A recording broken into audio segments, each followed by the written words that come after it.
नमस्कार मंडळी, welcome back to my channel. कसे आहात तुम्ही? Tell me the comment section below.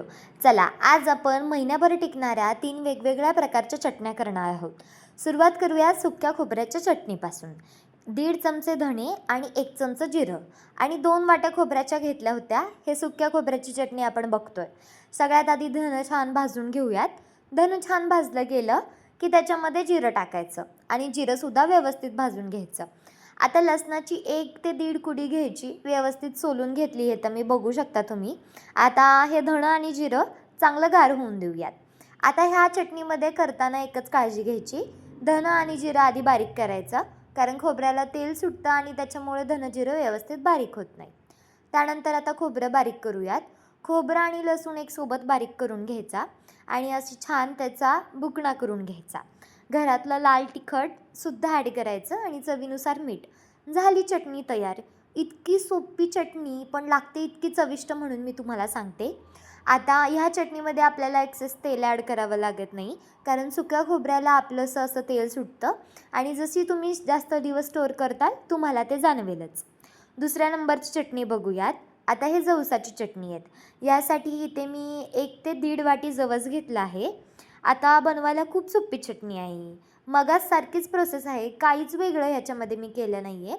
फक्त एक डिफरन्स आहे, तो मी पुढे सांगते. धणं आणि जिरं दोन्हीसुद्धा भाजून घ्यायचं आणि जवस जे आहेत ना ते छान अगदी तडतडेपर्यंत भाजून घ्यायचे. 5 ते 7 मिनटं मंद आचेवरती भाजून घ्यायचे. असा तडतडणारा आवाज आला की म्हणायचं आपले जवस व्यवस्थितपणे भाजले गेले आहेत. संपूर्ण गार होऊन द्यायचं, नाहीतर जवसाच्या चिकटपणामुळे ना त्याला वेगळा वास येईल. त्याच्यामुळे जवस छान गार झाल्यानंतरच आपल्याला ते लसणाबरोबर बारीक करून घ्यायचे आहेत. मगाशी जसं आपण नंतर तिखट आणि मीठ ॲड केलं ना तसं याच्यामध्ये करून चालत नाही, म्हणून मिक्सरलाच फिरवून घ्यायचं. तिखट आणि मीठ ॲड केलं. ही सुद्धा जवसाची चटणी अगदी 10 मिनटामध्ये तयार झाली. आता तिसरी आणि शेवटची चटणी, ओल्या खोबऱ्याची चटणी. ओलं खोबरं अगदी चांगल्या चट्ट्या करून बारीक करून घ्यायचं.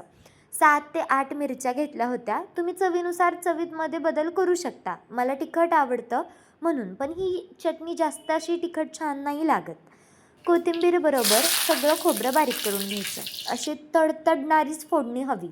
फोडणीवरती अर्धी चटणी अवलंबून आहे की त्याची चव कशी मॅटर करते, तर फक्त फोडणीवरती.